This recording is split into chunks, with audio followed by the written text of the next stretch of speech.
Did you know that over 25,000 women applied to fly for the United States military during World War II? Only 1,830 were accepted into the training program. And of those, just 1,074 earned their wings. They called themselves the Women Airforce Service Pilots, or WASPs. They flew every type of military aircraft. They towed targets for live fire practice. They ferried new planes from factories to bases. They did this as civilians without military rank or benefits. 38 of them died in service. And for decades, their story was almost completely erased from history. Why were their records sealed and classified? What happened to the women who flew the most dangerous planes in the American arsenal? And why did it take over 30 years for their country to call them veterans? Number 22, why did two different women start the program? The WASP program did not start as one single idea. It was born from the competing visions of two very different, very determined female pilots. Their names were Jacqueline Cochran and Nancy Harkness Love. You might think one person had the idea and it grew from there. But the reality was more complicated. It was a story of rivalry and necessity. First, there was Jacqueline Cochran. She was a force of nature, a famous air racer. She held more speed, distance, and altitude records than any other pilot of her time, male or female. She was also a successful cosmetics entrepreneur. Cochran was ambitious and had powerful friends, including President Franklin Roosevelt's aide, Harry Hopkins. She believed a large, unified core of women pilots, trained by the military, could free up male pilots for combat. In 1941, before the U.S. even entered the war, she proposed a massive program to General Henry Hap Arnold, the chief of the Army Air Forces. Her vision was grand. She wanted women to be a fully integrated, militarized part of the Air Force. Then there was Nancy Harkness Love. Love was a different kind of pilot. She was younger than Cochran, from a wealthy background, and had been flying since she was a teenager. She was not a racer. She was a precise, professional pilot who earned her commercial license and worked testing new aircraft. Love's approach was more practical and less political.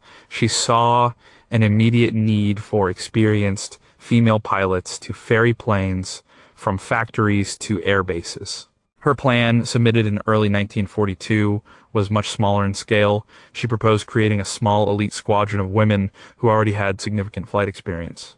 They wouldn't need extensive military training. They could start work right away.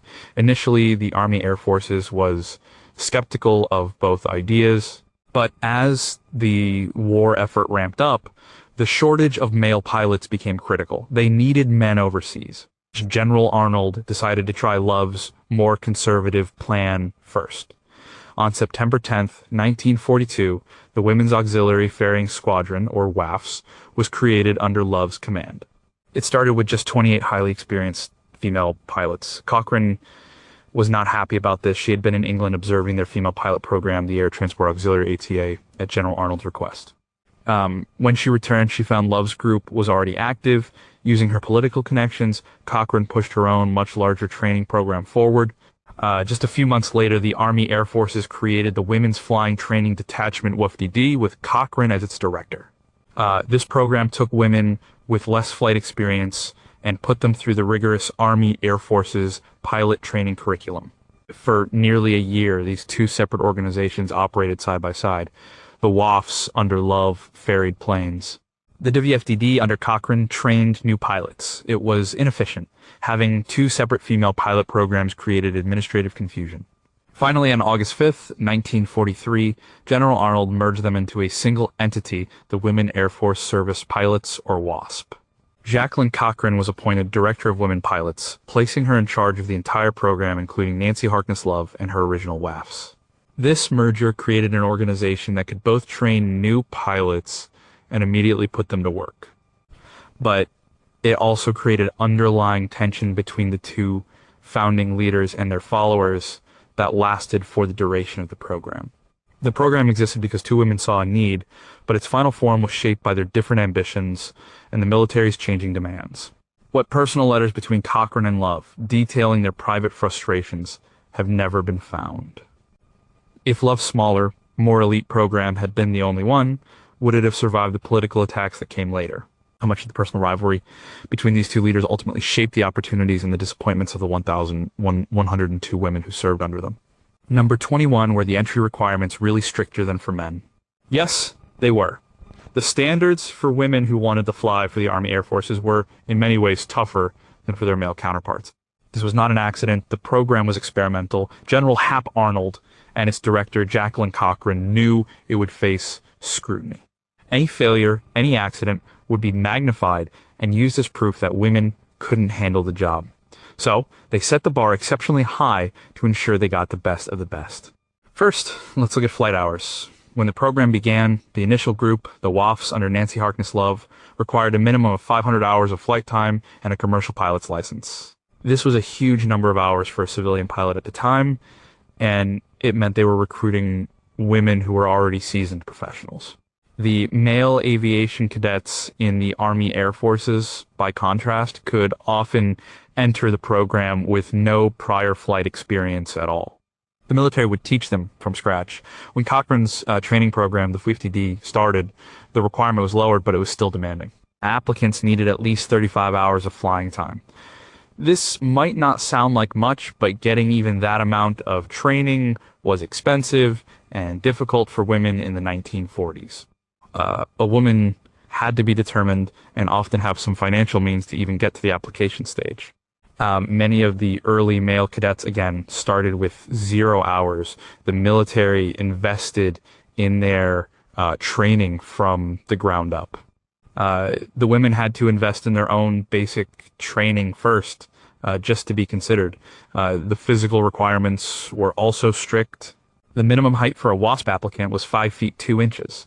This was a practical requirement designed to ensure a pilot could see over the instrument panel and reach the rudder pedals in military aircraft, which were built for men. Many otherwise qualified women were turned away because they were too short.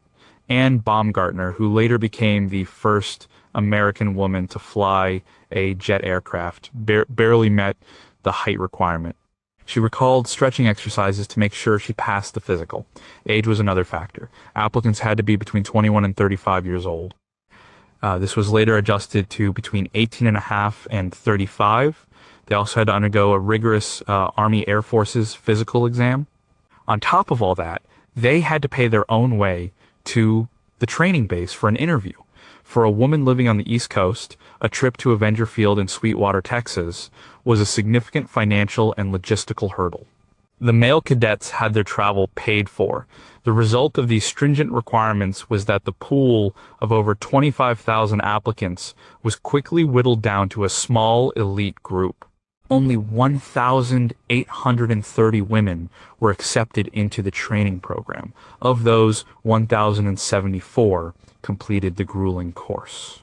The washout rate was about 40%, comparable to the male cadet programs. But the women who made it through were, by necessity, incredibly skilled, physically capable, and fiercely dedicated. They had to be. The program's very survival depended on their performance. They started with a higher baseline of experience and were held to an exacting standard throughout their service. How many brilliant female pilots never even applied because they couldn't afford the initial 35 hours of flight training?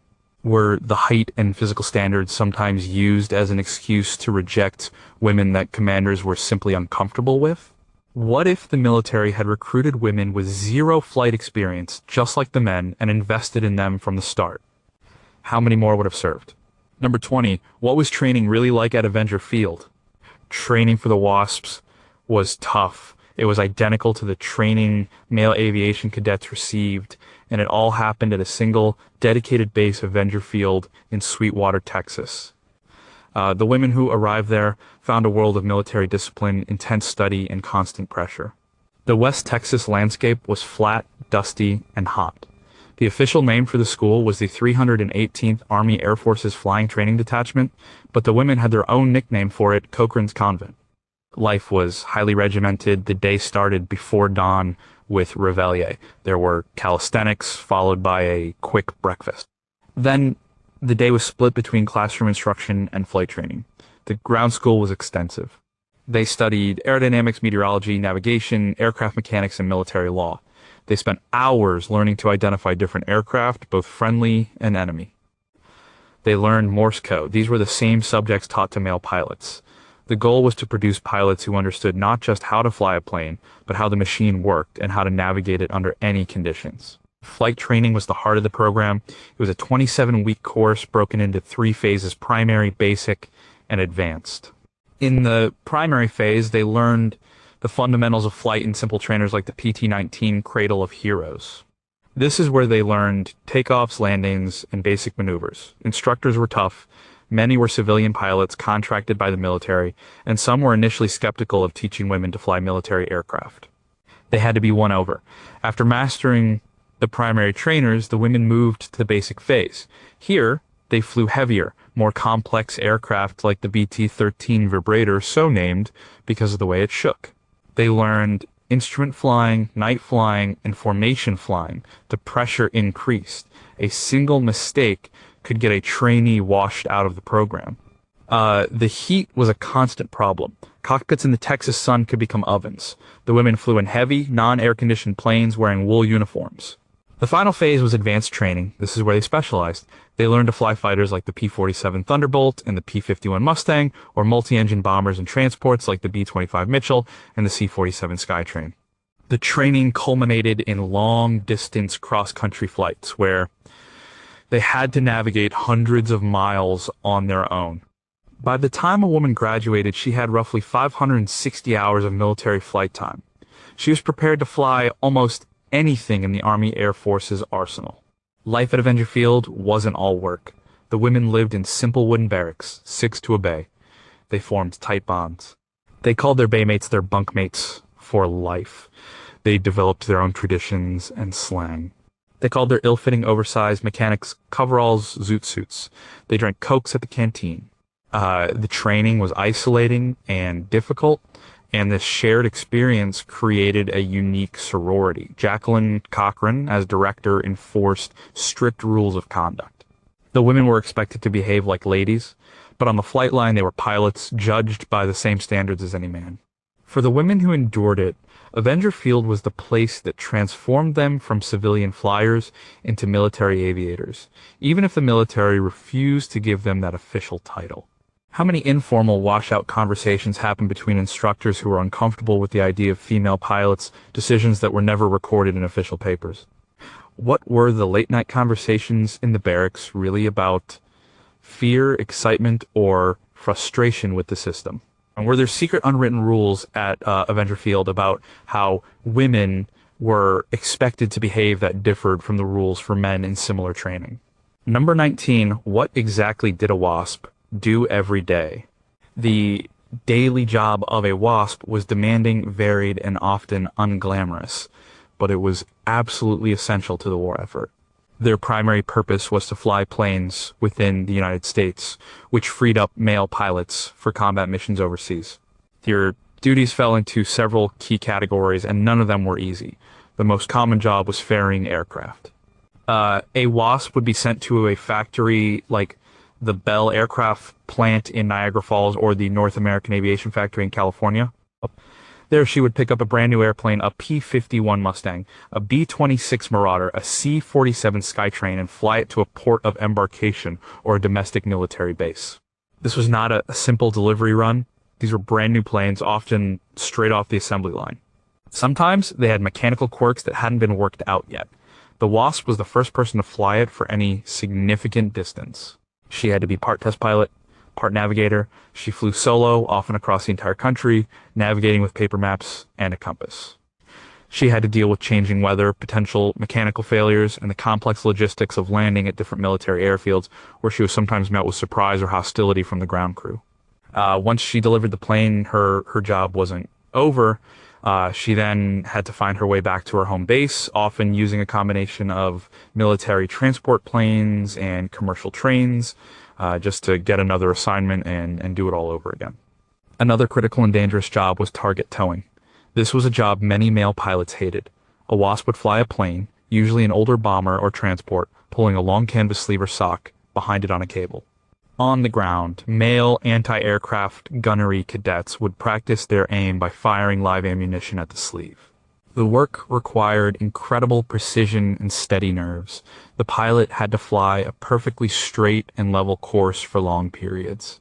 The danger was obvious. The gunnery cadets were trainees, and their aim wasn't always perfect. Planes used for target towing often returned to base riddled with bullet holes. WASP Gertrude Towdy Tompkins was on a target towing mission when her P-51 Mustang disappeared over the Pacific Ocean. Her plane and remains were not found for over 70 years. WASPs also served as flight instructors, breaking in new male pilots on advanced aircraft. They conducted check flights for male pilots who had been through maintenance. They simulated strafing runs and smoke-laying missions for military exercises. They transported military personnel and cargo. Essentially, if there was a non-combat flying job that needed doing in the United States, there was a good chance a WASP was doing it. One of the most secretive missions involved two WASPs, Dora Dougherty and Dorothea Didi Strother, who were chosen to fly the B-29 Superfortress. This was the largest and most advanced bomber in the world at the time. Male pilots were refusing to fly it, claiming it was too difficult and dangerous. The Army Air Forces asked Dougherty and Strother to fly it to prove it could be handled. They did, successfully, but their involvement was kept quiet. The daily life of a WASP was a mix of long, lonely cross-country flights, high-risk training support, and the constant need to prove she was just as capable as any male pilot. What if a WASP ferrying a plane encountered a severe mechanical failure over a remote area? What were her exact protocols, and how did they differ from a male military pilot's? How many target towing planes were hit by friendly fire, and were those incidents officially recorded or brushed aside? Beyond the famous B-29 flight, what other secret or unrecorded demonstration flights were WASPs asked to perform to convince skeptical male pilots? Number 18, did they really fly every plane in the military's arsenal?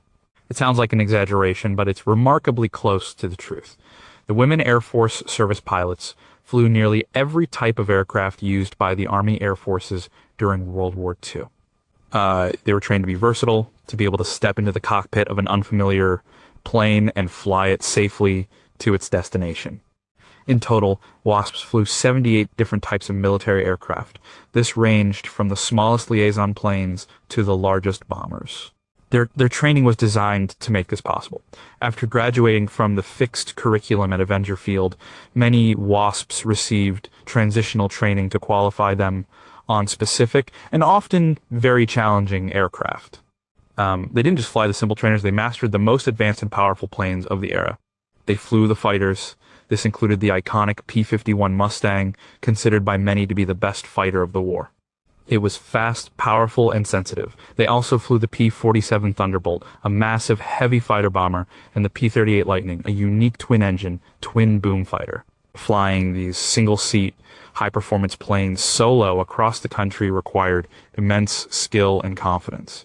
Ferrying a fighter was a lonely job. There was no co-pilot to help with navigation or to talk to during the long hours in the air.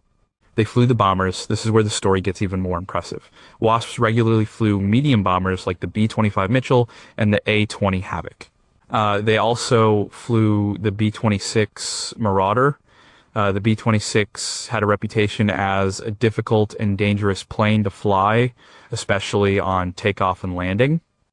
It was known by grim nicknames like the Widowmaker and One a Day in Tampa Bay because of a series of early training accidents. Male pilots were often intimidated by it. Yet, the WASPs who were assigned to ferry the B-26 did so with an excellent safety record. Their success with the aircraft helped to build confidence in the plane among male pilots, and yes, they even flew the heavy 4-engine bombers. This included the B-17 Flying Fortress and the B-24 Liberator. These were massive, complex machines that required a completely different set of skills than a small fighter. While they typically did not fly these planes with a full crew on combat-style missions, they ferried them from factories and performed engineering and check flights after maintenance. The most dramatic example was the B-29 Superfortress. As mentioned before, this was the technological pinnacle of bomber design at the time. When male pilots at a base in Alamogordo, New Mexico, balked at flying it, Colonel Paul Tibbets, who would later pilot the Enola Gay, needed a solution. He brought in WASPs Dora Dougherty and Didi Strother. They went through a quick transitional training and then flew the B-29 on a demonstration flight for the male pilots. They showed that the supposedly difficult plane could be handled with skill and precision. The demonstration worked, but their role in taming the B-29 was not widely publicized. The fact that women could fly everything from the nimble P-51 to the colossal B-29 is one of the most powerful indicators of their skill and the quality of their training. How were the decisions made about which WASP would be trained for which specific high-performance aircraft? Was it based purely on skill, or did personality and temperament play a role?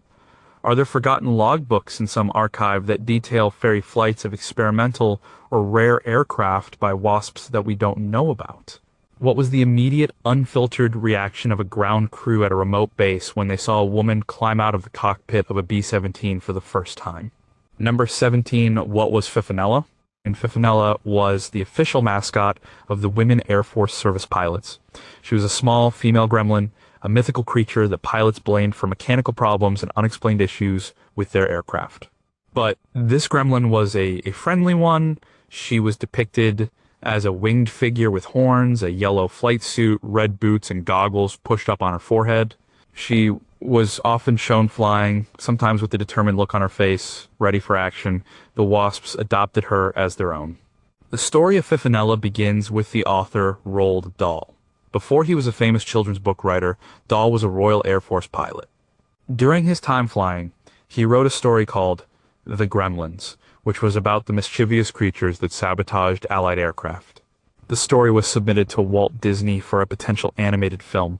The film was never made, but Disney and his artist created drawings of the gremlins, including a female gremlin named Fifinella. The WASPs were looking for a symbol, an insignia that would represent their unique role. They had seen the male squadrons with their own patches and nose art. They wanted something that was theirs. In 1943, a group of WASPs at Avenger Field saw the Fifinella design in a magazine. They loved it. It was whimsical, but also tough. It captured the spirit of what they were doing. They wrote to Walt Disney and asked for permission to use the image as their official mascot. Walt Disney personally approved their request. The Disney Studios created a special design for them. The WASPs were given the rights to use Fifinella on their flight jackets, stationery, and on the noses of their planes. The image of Fifinella became a powerful symbol of identity for the women. Wearing the patch on the shoulder of their flight jackets or painting it on their gear was a way of showing they belonged to this exclusive sisterhood. It was a visual representation of their shared experience at Avenger Field and their service across the country. The choice of a gremlin was fitting. Gremlins were part of pilot folklore, a shared inside joke among aviators. By adopting a female gremlin, the WASPs were playfully inserting themselves into that male-dominated culture. They were acknowledging the superstitions and the dangers of flight, but they were doing it with a sense of humor and confidence. Fifinella was not a saboteur. She was a guardian, a feisty spirit watching over the female pilots. Today, the Fifinella patch is one of the most recognizable symbols associated with the WASP program. It represents not just their service, but also their spirit and their struggle to create their own identity in a world that wasn't quite ready for them. Did Walt Disney ever personally meet with any of the WASP leaders to discuss the design? And if so, what was that conversation like? Are there undiscovered preliminary sketches of Fifinella in the Disney archives that show different versions of the mascot that were considered? How did male pilots and ground crews react when they first saw the Fifinella insignia? Did they see it as a cute cartoon or as a serious squadron emblem? Number 16, did they face hostility from male pilots? Yes, they did. While many individual male pilots and commanders were supportive, the WASP program faced significant and organized resistance from some men within the civilian and military aviation communities. This hostility was rooted in a mix of prejudice, economic anxiety, and a traditional view of gender roles. It was a constant undercurrent throughout the program's existence and a major factor in its eventual disbandment. The resentment came from a few different sources. Some male pilots simply did not believe that women were temperamentally or physically capable of flying complex military aircraft. They saw flying as a man's job. When a WASP would deliver a plane to a base, she would sometimes be met with open disbelief or condescension from the male pilots there. They would question her abilities or make comments about how a, slip of a girl could handle such a powerful machine. The women had to constantly prove themselves, flight after flight. Their safety record, which was comparable to or better than the male pilots, in similar non-combat roles was the best answer to this prejudice. The economic anxiety was another major factor. As the war progressed, the Army Air Forces began to produce a surplus of male pilots. The massive pilot training programs in the U.S. were so successful that by late 1943, there were more male pilots than available combat assignments. Civilian male flight instructors who were deferred from the draft started to worry about their jobs. They saw the WASPs as direct competition. If women were flying these domestic missions, it meant fewer jobs for them. These civilian instructors, represented by organizations like the Aeronautical Training Society, began to lobby Congress.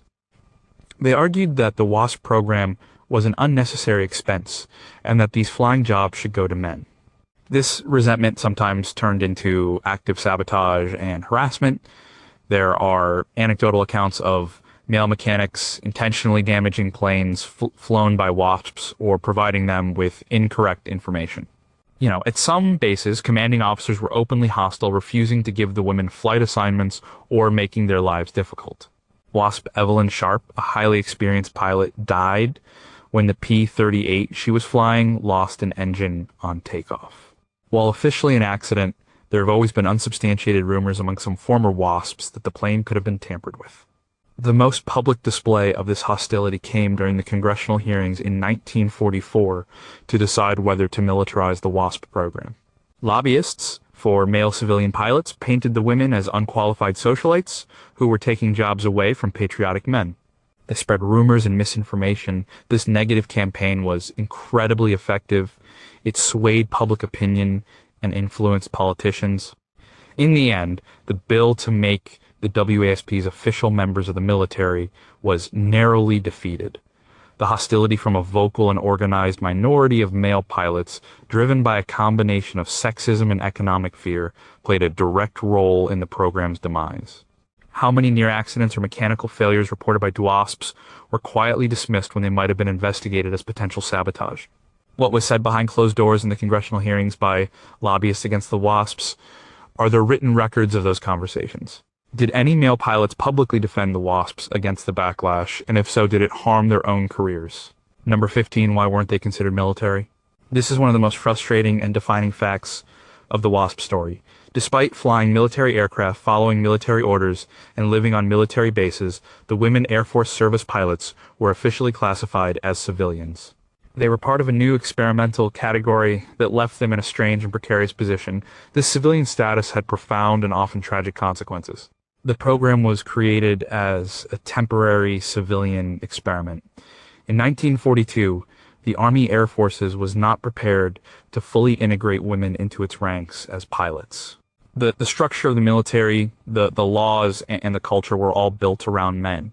Bringing women in as commissioned officers would have required a major legislative and bureaucratic overhaul, something the military was not willing to undertake in the middle of a war for an unproven program. So, they created a workaround. The women were hired under the civil service. They were essentially government contract employees. This meant they had none of the benefits or protections that came with military status. They were not given military rank. They had to buy their own uniforms. While they were provided with housing in barracks and aid at the mess hall, they had to pay for their own food and lodging expenses out of their salaries. Their pay was also less than a male civilian pilot doing the same job. A WASP was paid about $250 a month, from which all her expenses were deducted.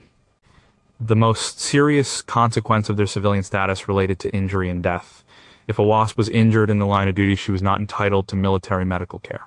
She had to pay for her own hospital bills. If she was killed, she was not considered to have died in service to her country. The military provided no benefits to her family. There was no military funeral with an honor guard. The American flag was not draped over the coffin. The family was not given a gold star, the traditional symbol for a family who has lost a loved one in military service. Tragically, 38 WASPs died during the war. When one of these women was killed in a crash, the other WASPs on her base would have to take up a collection among themselves to raise money to ship their friend's body home to her family. Her family had to bear the full cost of the funeral. This was a devastating blow to the morale of the women and a stark reminder of their ambiguous status. They were taking military risks, but without military recognition or support. In 1944, General Hap Arnold and Jacqueline Cochran strongly supported a bill in Congress to officially militarize the WASP program. They argued that the women had proven themselves and deserved to be recognized as part of the Army Air Forces. But the bill failed due to political opposition and the lobbying efforts of male pilot groups. Because they were civilians, when the program was no longer deemed necessary, it could be, and was, disbanded with the stroke of a pen. They were simply sent home. How did the civil service lawyers who structured the program justify putting civilians in such high-risk, military-equivalent roles without the corresponding protections? Are there any surviving memos from the War Department that express hesitation or regret about the civilian classification? What was the exact conversation like when a commanding officer had to tell a group of WASPs that they had to pay to send their fallen friend home? Number 14, how did the program end? The end of the WASP program was abrupt and disheartening for the women who served. It was not ended because they were failing or because the war was over. It was disbanded on December 20th, 1944, nearly a year before the end of the war, primarily due to political pressure and a changing perception of manpower needs. The beginning of the end was the failure of the militarization bill in the summer of 1944. The bill, which would have officially made the WASPs members of the U.S. Army Air Forces, was defeated in the House of Representatives by a narrow vote of 188 to 169. This was a huge blow. The defeat sent a clear message. Congress was not willing to grant women a permanent place as military pilots. The lobbying efforts by male civilian flight instructors who claimed the women were taking their jobs had been successful. Public opinion had been swayed by a negative press campaign that portrayed the program as an unnecessary social experiment. With the militarization bill dead, the program's future was uncertain. It continued to operate under its civilian status, but its justification was weakening. The war in Europe was turning in the Allies' favor. The massive training programs for male pilots had created a surplus of aviators. The critical shortage of pilots that had led to the creation of the WASP program in the first place was no longer an issue. The Army Air Forces now had more male pilots than it had planes for them to fly. General Hap Arnold, who had been a champion of the WASP program, found himself in a difficult position. He was under pressure from Congress and from the male pilot groups. In a public letter dated October 1st, 1944, he announced that the program would be deactivated. He praised the women for their service, stating that they had done an outstanding job and had exceeded our initial expectations. But he explained that because of the changing nature of the war and the pilot surplus, the program was no longer needed. The news was devastating to the WASPs. They had served with dedication, and many wanted to continue flying until the war was truly over. The last class of trainees, Class 44W10, was in the middle of their training at Avenger Field. They were sent home without getting to graduate and earn their wings. For the active WASPs stationed at bases across the country, their last day of service was December 20th, 1944. There were no victory parades, no official ceremonies, no benefits. They were simply told their service was no longer required. They had to pay their own way home from their last duty station. The program that had begun with such promise and had proven so successful was shut down before its mission was complete. The women were left with a profound sense of disappointment and a feeling of being cast aside. They had answered their country's call, and then their country told them to quietly go home. The end of the program was as political as its beginning. What was the final private conversation between General Arnold and Jacqueline Cochran before the deactivation was announced? Did Arnold express personal regret?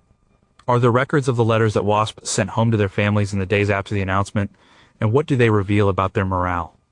If the militarization bill had passed by a few votes, would the program have survived until the end of the war? And what would that have meant for the future of women in the military? Number 13, what happened to their records? After the WASP program was disbanded, its history was effectively erased. The official records of their service, who they were, what they flew, their safety record, everything were sealed, classified, and stored away in government archives. For more than 30 years, it was as if the 1,102 women who flew for the Army Air Forces had never existed. This official silence was another deep injustice felt by the women who had served. Why were the records sealed? The official reason is not entirely clear, but it seems to have been a combination of bureaucratic tidiness and a desire to avoid controversy. The WASP program was an anomaly. It was a civilian program operating within the military, and after it was shut down, there was no clear place for its records. Classifying them and putting them in storage was the simplest administrative solution. It also helped to put the controversial issue of female military pilots to rest. With the records sealed, it was difficult for anyone, historians, journalists, or the women themselves, to access the official data to prove the program's success. The public debate over their service and their failure to achieve military status simply faded away. The women went on with their lives. They became mothers, teachers, businesswomen. Some continued to fly commercially, but many found that the post-war aviation world had little room for them. The male pilots came home and took the available jobs. For decades, the story of the WASPs was kept alive only through their own personal memories, photographs, and the occasional reunion. To the public and in the official history of World War II, they were a footnote at best. The story might have ended there, but in the mid-1970s, something happened that brought their history back to the forefront. The U.S. Air Force announced that it was going to begin training women to fly military aircraft for the first time. The press reported this as a historic event, stating that these would be the first American women to ever fly for the military. This news infuriated the former WASPs. They knew the true history. They had done it over 30 years earlier. They started to organize. They wanted their service to be recognized. To do that, they needed to prove what they had done. They needed their official records. The problem was the records were still classified and buried in archives. This is where Barry Goldwater, a U.S. Senator from Arizona and a Major General in the Air Force Reserve, became a crucial ally. During the war, he had flown with WASPs and respected their skills. When the WASPs, led by former WASP Colonel Bruce Arnold, the son of General Hap Arnold, approached him for help, he listened. He used his political influence to push for the declassification of the WASP records. In 1977, the records were finally unsealed.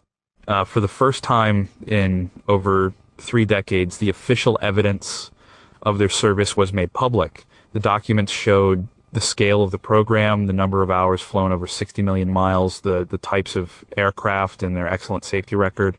This documented proof was the key to their next fight, the fight for official veteran status. The sealing of their records had silenced their story, but their unsealing finally gave them the ammunition they needed to reclaim their place in history. What specific memo or order led to the classification of the WASP records, and who signed it? During the 30 years the records were sealed, did any historians or researchers try to access them and get denied? And what were they told? What was the most surprising or damning piece of information that was revealed once the files were finally opened in 1977? Number 12. How did they finally become veterans? The fight for veteran status was a long and difficult battle, fought more than 30 years after the WASPs had hung up their flight suits. It was a struggle for recognition, a campaign to correct a historical injustice. The women who had flown military planes during a time of war wanted their country to finally acknowledge that their service was in fact military service. The catalyst, as mentioned, was the 1970s announcement that the Air Force was admitting women to its pilot training program for the first time. This galvanizing event prompted the former WASPs to organize. They formed committees, started letter-writing campaigns, and began lobbying members of Congress. Their goal was simple: to get a bill passed that would grant them the veteran status they had been denied in 1944. Their case was strong. They had the newly unsealed records to prove the extent and nature of their service. They flew military planes under military command. They were subject to military discipline. They risked their lives, and 38 of them died. They argued that their civilian status had been a matter of administrative convenience for the government, not a reflection of the reality of their work. But they faced opposition. Some veterans organizations like the American Legion were initially against the idea. They argued that granting veteran status to the WASPs would open the floodgates for other civilian groups who served during the war to demand the same recognition. They were concerned it would dilute the meaning of the term veteran. The Veterans Administration also opposed the bill, citing potential costs. The WASPs and their supporters had to fight a public relations war and a political war. They told their stories to newspapers and television stations. They appeared before congressional committees. Jacqueline Cochran, the program's director, testified in favor of the bill. The General Hap Arnold's son, Colonel Bruce Arnold, became a powerful advocate, using his father's name and legacy to argue for the women who had served under him. The key political figure in this fight was Senator Barry Goldwater. As a pilot who had served in the Air Transport Command during the war, he had personally witnessed the WASPs in action. He knew how skilled they were and the importance of their work. He became their champion in the Senate. He co-sponsored the legislation and used his considerable influence to persuade his colleagues. The debate in Congress was heated. Opponents tried to downplay the WASPs' role, portraying them as glamour girls who had had a fun time flying planes. But the evidence was overwhelming. The WASPs' supporters presented the facts from the declassified records. They spoke of the 38 women who had died, of the families who received no benefits, of the collection taken up to send a fallen pilot's body home. These powerful, personal stories began to turn the tide. Finally, in 1977, Congress passed the bill. President Jimmy Carter signed it into law. The law granted full veteran status to the Women Airforce Service Pilots. It was a momentous victory. After 33 years of being forgotten, they were finally recognized. This meant they were eligible for VA benefits, including medical care. And perhaps most importantly, it meant they could finally have an American flag on their coffin and be buried in a military cemetery. It was a recognition that was long overdue, one not on the battlefield but in the halls of Congress by the same women who had once commanded the skies. What were the specific arguments used by the veterans groups who opposed the bill? Do records exist of their internal debates?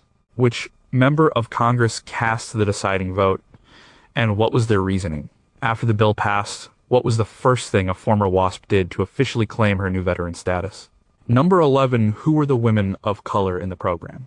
The story of diversity within the WASP program is a story of immense barriers and the few remarkable women who managed to break through them. While the program was groundbreaking for white women, it largely reflected the racial segregation and prejudice of 1940s America. The WASP was not an integrated program, but at least 2 women of color, 1 Chinese American and 1 Native American, became WASPs, and their stories are a crucial part of the program's history. The most well-known is Hazel Ying Lee.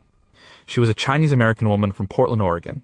Lee was an experienced pilot long before the war. She had earned her pilot's license in 1932, one of the first Chinese American women in the United States to do so. After the Japanese invasion of China, she tried to join the Chinese Air Force, but was not allowed to fly combat missions because she was a woman. When the WASP program was formed, she applied. She was accepted into Class 43W4. At Avenger Field, Hazel Ying Lee was known for her sense of humor and her skill as a pilot. She was popular with her fellow trainees. After graduation, she was assigned to the Air Transport Command's 3rd Ferrying Squadron in Romulus, Michigan. She specialized in flying high-performance fighter planes. She became one of the first women to fly the P-63 King Cobra. Tragically, in November 1944, just a month before the WASP program was disbanded, Lee was killed in a runway collision in Great Falls, Montana. She was the last WASP to die in the line of duty because she was of Chinese descent. Her family had to fight to have her buried in a public cemetery in Portland, a stark reminder of the prejudice that existed even in death. The other known woman of color was Ola Mildred Rexroth. She was an Oglala Sioux from the Pine Ridge Indian Reservation in South Dakota. Rexroth earned her pilot's license at the University of New Mexico. She was accepted into the WASP program and graduated with Class 44W7. After her training, she was stationed at Eagle Pass Army Airfield in Texas. Her duties included towing targets for aerial gunnery practice, a dangerous but vital job. After the WASP program was disbanded, Rexroth joined the Air Force and served for 10 years as an air traffic controller. She was the only Native American woman in the WASP. It is important to note that the application for the WASP program did not have a box to check for race. Jacqueline Cochran, when asked about black women in the program, stated that there were none, but that they would be considered if they had the qualifications. However, the reality was that segregation was the norm in the military and in the country. It is highly unlikely that a black applicant would have been accepted regardless of her qualifications. The story of aviator Bessie Coleman, a generation earlier, highlights the extreme difficulties black women faced in aviation. The service of Hazel Ying Lee and Ola Mildred Rexroth is a powerful story of individual perseverance. They broke through a significant color barrier, but their presence also highlights the barriers that remained for so many others. So, are there records of other women of color who applied to the program but were rejected? What reasons were given for their rejection? What were the personal, day-to-day experiences of Hazel Ying Lee and Ola Mildred Rexroth with prejudice on their respective bases? Did they document it in letters or diaries that have yet to be discovered? Did Jacqueline Cochran ever meet with black female pilots like Willa Brown and express any real intention of integration? Number 10, did any WASPs die in service? Yes, 38 women died while serving as Women Airforce Service Pilots. These 38 deaths are one of the most sobering and important parts of the WASP story. They highlight the real dangers of the work these women were doing and the profound injustice of their civilian status. The service in their name was not just a word, it was a commitment that, for 38 of them, cost them their lives. The deaths were caused by a variety of factors, mostly mechanical failures and mid-air accidents. The WASPs were flying military aircraft, often for the first time after they rolled off the factory floor. They were testing planes after major repairs, they were flying in all kinds of weather, navigating across a vast country. And they were participating in dangerous training exercises like target towing. The risks were the same as those faced by male pilots in similar domestic roles. The first WASP trainee to die was Margaret Peg Kirchner.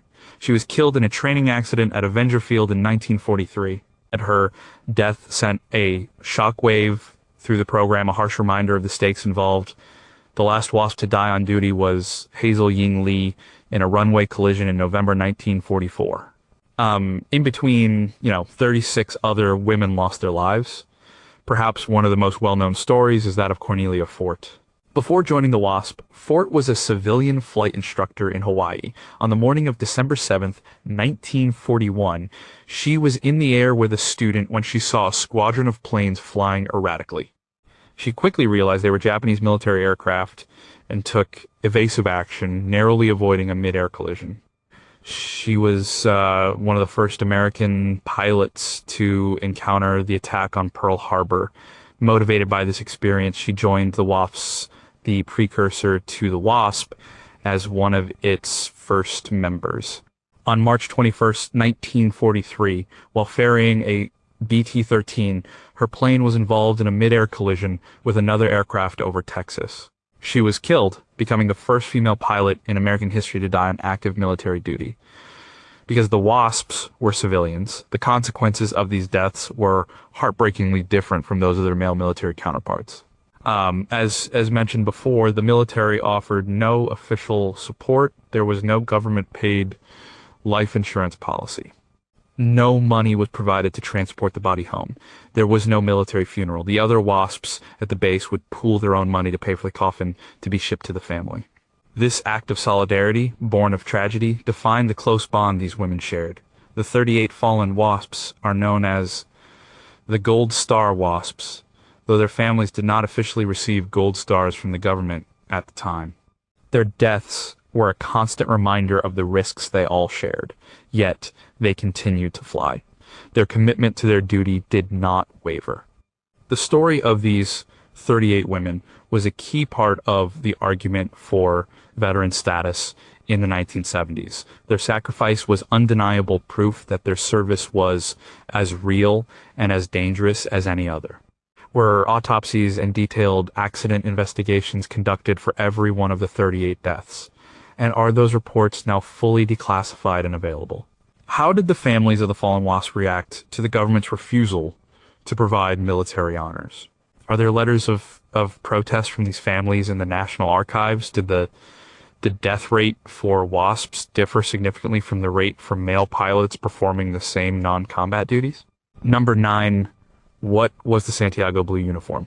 The WASP uniform was a source of both pride and frustration for the women who wore it. It was their official dress, the symbol of their service.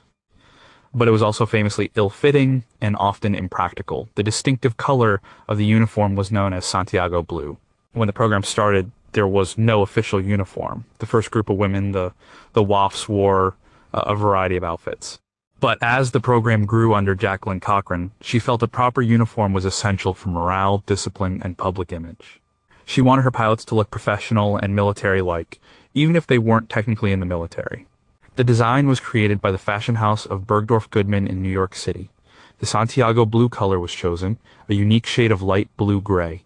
The dress uniform consisted of a tunic-style jacket, a gored skirt, and a beret-style hat. There were also slacks for more practical use. For flying, the women were issued men's Army Air Forces flight gear, including heavy leather jackets, fleece-lined boots, and oversized mechanics coveralls that they called zoot suits. The problem was in the production and distribution. The dress uniforms were often made from poor quality materials. The sizing was inconsistent. The women had to order them and pay for them out of their own pockets. They would arrive at their duty stations and have to wait weeks or even months for their uniforms to arrive. When they did, they often required extensive and expensive tailoring to fit properly. Many WASPs remembered their uniforms being either too big or too small. The hat was particularly disliked by many of the women. It was a soft beret-style cap that was difficult to wear correctly and was considered unflattering by many. Despite these issues, wearing the uniform was important. It set them apart. It identified them as members of this elite group. When they walked onto a military base in their Santiago blues, there was no mistaking who they were. The uniform also played a role in their public perception. Photographs and newsreels from the time often show the women looking glamorous in their tailored uniforms, smiling beside their planes. This was part of a deliberate public relations effort by Cochran and the Army Air Forces to make the program appealing and acceptable to the American public. The reality of daily life in dusty, oversized zoot suits on a hot flight line in Texas was often quite different. After the program was disbanded, the Santiago blue uniform became a treasured memento. For many women, it was the most tangible piece of their service they had to take home with them. And today, original WASP uniforms are rare and highly prized artifacts displayed in museums like the National Air and Space Museum. They are a physical reminder of the women who earned the right to wear them. Who in the Bergdorf Goodman design department was actually responsible for the final uniform design, and did they ever comment on its functionality? How much did a full WASP uniform cost a woman relative to her monthly pay? Are there records of official complaints filed by WASPs about the quality or fit of the uniforms, and what was the response? Number 8, how much did they get paid? The pay for a Women Airforce Service Pilot was another area where their civilian status put them at a disadvantage. While they were compensated for their work, they were paid less than male civilian pilots doing similar jobs, and they had to cover expenses that their military counterparts did not. During their training at Avenger Field, the women received a stipend of $150 per month. From this amount, they had to pay for their room and board, their dress uniforms, and any personal expenses. This was a significant financial burden, especially when compared to male aviation cadets who received free room and board, free uniforms, and a monthly salary of $75 with no deductions. The male cadets were essentially being paid to train, while the women were paying for much of their own training. Once a WASP graduated and was on active duty at a base, her pay increased to approximately $250 per month. This was a respectable salary for a woman in the 1940s. However, the deductions continued. They still had to pay for their own food and lodging in the officers' mess and barracks, and they were responsible for their own healthcare costs. This pay structure created a clear inequity, and male civilian pilots hired by the Air Transport Command to do the same ferrying work as the WASPs were paid significantly more. A male civilian ferry pilot could earn upwards of $350 a month or more. So the government was getting a bargain with the WASPs. They were getting highly skilled pilots at a lower cost. Furthermore, the lack of benefits was a major financial issue. There was no life insurance provided by the government. If a WASP wanted life insurance, she had to purchase it herself. Many insurance companies, however, were unwilling to cover female pilots engaged in what they considered to be hazardous military-style flying. And when they could get it, the premiums were extremely high. The financial arrangement was a constant source of frustration. The women were proud to serve, and most were not primarily motivated by money. They were motivated by patriotism and a love of flying. But the pay disparity and the financial burdens were a constant reminder of their second-class status. They were performing a military job with military risks, but without military pay or military benefits. This financial inequity was one of the key arguments Jacqueline Cochran and General Arnold used when they pushed for the militarization of the program. They argued that it was only fair to pay the women as military officers, commensurate with the work they were doing. But like the push for recognition itself, the push for equal pay ultimately failed. Are there surviving pay stubs or financial records from individual WASPs that detail their exact income and expenses? How did the WASPs' pay compare to the pay of women working in other high-skill civilian jobs during the war, like in factories or code-breaking units? Did the military ever conduct an internal cost-benefit analysis of the WASP program, and did it explicitly note the savings from their lower pay? Number 7, what happened to them after the war? When the WASP program was disbanded in December 1944, the lives of the 1,074 women who had served were changed forever. They had experienced something extraordinary, a level of freedom, responsibility, and adventure that was rare for women of their generation. But when they returned to civilian life, they found that the world was not always ready to accommodate their new skills and ambitions. Their post-war paths were as varied as the women themselves. Many wanted to continue flying. It was their passion and their profession. But they faced immense obstacles. The end of the war brought millions of highly trained male pilots home, all looking for jobs in the aviation industry. The airlines, which had been a potential source of employment, had a firm policy against hiring female pilots for commercial routes. They were told that the public wouldn't feel safe with a woman in the cockpit. Some WASPs found work as flight instructors, charter pilots, or in other niche areas of aviation. But the dream of becoming a commercial airline pilot remained out of reach for that entire generation. Anne Baumgartner, who as a WASP had become the first American woman to fly a jet aircraft, the Bell YP-59A, became a test pilot for Bell Aircraft after the war. But she left that job to raise a family. Her story was a common one. Many WASPs married, settled down, and focused on raising children. The strong societal pressures of the late 1940s and 1950s pushed women back into traditional domestic roles. For many, their extraordinary wartime experiences became a collection of private memories, stories they might tell their children, but that were not part of their public identity. Some used the skills and confidence they had gained to forge new paths outside of aviation. They became doctors, lawyers, engineers, and business owners. The WASP experience had shown them that they could succeed in a male-dominated world, and they applied that lesson to other fields. But a sense of unfinished business and unfulfilled potential lingered for many. They had proven they could fly the most advanced military aircraft, but those opportunities vanished overnight. The sisterhood they had formed at Avenger Field and on bases across the country was a powerful source of support. They stayed in touch through newsletters and reunions. This network was what allowed them to mobilize so effectively in the 1970s to fight for their veteran status. The end of the war did not bring the opportunities in aviation that the WASPs had hoped for. In many ways, the doors that had been briefly opened to them were shut again. It would be decades before women would once again be trained as military pilots or be hired by major commercial airlines. The WASPs had proven that women could do the job, but their legacy was buried for a generation. Their post-war lives were a testament to their resilience, but also a reflection of a society that was not yet ready to fully accept what they had accomplished.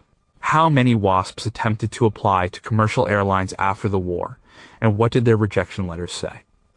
Are there statistical studies comparing the post-war career paths of WASPs to the career paths of male non-combat pilots from the same era? What were the private conversations like at the first few WASP reunions after the war? Were they filled with nostalgia, or was there a shared sense of anger and frustration? Number 6, what was the B-29 secret? The story of the WASPs and the B-29 Superfortress is one of the most compelling and little-known episodes in their history. It demonstrates not only their exceptional skill, but also how they were used by the military to solve a difficult problem, all while their contribution was kept largely under wraps. In 1944, the B-29 was the most advanced, most expensive, and most complex aircraft in the world. It was a technological marvel designed for long-range, high-altitude bombing missions. But it was also new and had a reputation for being difficult to fly. The engines were prone to overheating and catching fire. A number of crashes during training had made male pilots at the modification center in Alamogordo, New Mexico, deeply skeptical and fearful of the plane. Some were refusing to fly it. This was a major problem for the Army Air Forces, which was staking a huge part of its Pacific war strategy on this new bomber. The base commander, Colonel Paul Tibbets, who would later fly the B-29 that dropped the first atomic bomb, needed to convince his pilots that the plane was safe if handled correctly. He decided on a bold and unconventional solution. He knew about the skill of the WASPs. He reasoned that if his male pilots saw a woman fly the B-29 with ease, their pride would be challenged and their fears would be allayed. He believed that if a girl could do it, they would have no more excuses. He requested two of the best WASP pilots for the job. Jacqueline Cochran selected Dora Dougherty and Dorothea Diddy Struther. Both were highly experienced pilots who had served as squadron leaders. They were flown to Alamogordo and put through a rushed but intensive training on the B-29. They learned the complex systems of the massive four-engine bomber. Then they performed a series of demonstration flights with Colonel Tibbets in the co-pilot's seat. Dougherty and Strother took turns as pilot in command, flying the B-29 in front of the male pilots. They performed smooth takeoffs and landings. They demonstrated how to manage the engines to prevent overheating. They flew the plane with precision and confidence. The psychological trick worked. The male pilots, seeing the women handle the unflyable plane so competently, were embarrassed into changing their attitudes. The crisis at the base was resolved and the B-29 program moved forward, but the story of the WASPs' involvement was treated as a military secret. General Hap Arnold was reportedly furious when he learned of it. He ordered that there be no publicity about the flights. The contribution of Dougherty and Strother was not to be mentioned. The military did not want to publicize the fact that it had to use women to persuade its male pilots to fly its premier bomber. For decades, the story was known only to those who were there. It was only after the WASP records were declassified that the full story of their role in taming the B-29 came to light. It remains a powerful example of their skill and the often hidden nature of their contributions. Were there official military orders written for Dougherty and Strother's B-29 mission? And if so, what do they say, and who signed them? What was the immediate, unfiltered reaction of the male pilots on the ground after the demonstration flight? Are there any surviving personal accounts from them? Beyond General Arnold's anger, what were the specific reasons the military wanted this story kept secret for so long? Number 5, did they pay their own way? Yes, in many crucial ways, the women of the WASP program had to pay their own way. This financial burden was a stark and constant reminder of their civilian status and the unequal terms of their service. From the very beginning of their journey to their final trip home, the women were expected to cover costs that were provided free of charge to their male military counterparts. The first financial hurdle was getting to the interview. A woman who wanted to be a WASP had to pay for her own transportation to the designated interview site and later to the training base in Sweetwater, Texas. For a woman from Maine or California, this was a significant expense. Male cadets had their travel paid for by the military. During the 7 months of grueling training at Avenger Field, the financial obligations continued. As mentioned, WASP trainees were paid a stipend of $150 a month, but out of that they had to pay for their room and board. They also had to purchase their own dress uniforms, which were not cheap. This was a major point of difference from the male cadets, who received free housing, food, uniforms, and a salary with no deductions. Even after graduation, when they were on active duty, the expenses did not stop. The WASPs, now earning around $250 a month, still had to pay for their own lodging in the barracks and their meals at the mess hall. You know, they were essentially renting a room and buying their meals from the U.S. Army.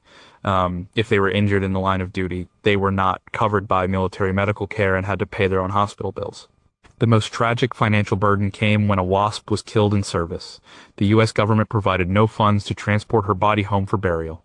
As we've seen, her fellow pilots would take up a collection amongst themselves to raise the money needed to ship her coffin back to her family. This act, while a testament to their camaraderie, highlights a shocking institutional failure. The family of a male soldier killed in service received official support and a death gratuity. The family of a fallen WASP received a bill. Finally, when the program was abruptly disbanded in December 1944, the women were given their final paychecks and told to go home. The government did not pay for their transportation home from their last duty station. They had to buy their own train tickets. After serving their country for up to 2 years, flying dangerous missions, and contributing directly to the war effort, their service ended with them having to pay their own way back to the civilian lives they had left behind. This financial reality underscores the deep inequity at the heart of the WASP experience. How did the women manage these costs? Are there letters or diaries that detail their personal financial struggles during the war? Did any women have to drop out of the program not because they failed flight training, but because they simply ran out of money? What was the exact cost of shipping a casket across the country in 1944, and how long did it take a group of WASPs to raise that money? Number 4. Who was Cornelia Fort? Cornelia Fort was one of the most remarkable and tragically short-lived figures in the history of the WASP. Her story is compelling not just for her skill as a pilot, but because her life intersected with two of the most pivotal moments in American wartime aviation, the attack on Pearl Harbor and the formation of the first group of female military pilots. Fort was born in 1919 into a wealthy and prominent family in Nashville, Tennessee. She was educated at Sarah Lawrence College. She was a debutante, but she was drawn to a life of adventure, not society parties. She fell in love with flying and earned her pilot's license. By 1941, she was an experienced flight instructor working in Honolulu, Hawaii. On the morning of Sunday, December 7th, 1941, Cornelia Fort was in the air, conducting a training flight with a student and an interstate cadet. As she practiced takeoffs and landings near Pearl Harbor, she noticed another plane flying directly toward her. Her military training kicked in, and she grabbed the controls from her student, pulling the plane up sharply to avoid a collision. As she looked back, she saw the red circle insignia of the Japanese military on the wing of the other plane. Then she saw smoke rising from the harbor and more planes diving. She and her student were in the middle of the surprise attack. She landed the plane at the airport amidst the chaos, with a military plane strafing the runway nearby. Her aircraft was damaged by bullets, but she and her student were unharmed. Cornelia Fort was one of the very first American pilots to witness the event that brought the United States into World War II. The experience solidified her determination to serve her country. When she heard that the military was looking for experienced female pilots for a new ferrying squadron, she immediately applied. With her extensive flight hours and her unique experience at Pearl Harbor, she was an ideal candidate. She was accepted as the second member of the Women's Auxiliary Ferrying Squadron, WAFs, the elite group organized by Nancy Harkness Love that would later be merged into the WASP. She became a squadron leader, ferrying various types of military aircraft across the United States. She was a skilled and respected pilot. But her service was cut short on March 21st, 1943. While flying in formation with a group of male pilots, her BT-13 aircraft was struck by another plane. The collision damaged her wing, and her plane went into an irreversible dive. Cornelia Fort was killed in the crash near Merkel, Texas. She was 24 years old. Cornelia Fort became the first female pilot in American history to be killed on active military duty. Her death was a shock to the fledgling program and a somber reminder of the dangers of the job. Because of her civilian status, she was not given a military funeral by the government. An article she had written about her Pearl Harbor experience titled "At the Twilight's Last Gleaming" was published in a magazine after her death. Her story encapsulates the patriotism, skill, and ultimate sacrifice of the WASPs. Okay, what were the exact findings of the official accident report on the mid-air collision that killed Cornelia Fort? Does it assign blame? What was written in the personal letters she sent to her family between Pearl Harbor and her death? Do they reveal her thoughts on the risks she was taking? If she had survived, what role might she have played in the leadership of the WASP program or in the post-war fight for recognition? Number 3, why were they awarded the Congressional Gold Medal? The Congressional Gold Medal is one of the highest civilian honors in the United States. It is awarded by Congress to individuals who have made a significant contribution to American history and culture. In 2009, more than 60 years after they served, the women of the WASP program were awarded this prestigious medal. The award was the culmination of a long journey for recognition and a final, powerful acknowledgement of their service. The journey to the gold medal began long after the WASPs had won their veteran status in 1977. While veteran status provided them with benefits and official recognition, their story was still not widely known by the American public. Many history books still made no mention of them. The WASPs and their families wanted to ensure that their legacy would not be forgotten again. The push for the medal was led by the next generation, particularly the daughters and granddaughters of the WASPs. They worked with organizations like the Women in Military Service for America Memorial Foundation. The campaign began in earnest in the late 2000s. The strategy was to get a bill passed in both the House of Representatives and the Senate authorizing the award. This required a huge amount of grassroots effort. They collected signatures, wrote letters, and made phone calls. They met with members of Congress and their staff, telling the story of the WASPs over and over again. They explained who the women were, what they did, the dangers they faced, and how their story had been overlooked for so long. They highlighted the WASPs' patriotism and their role as pioneers for women in aviation and the military.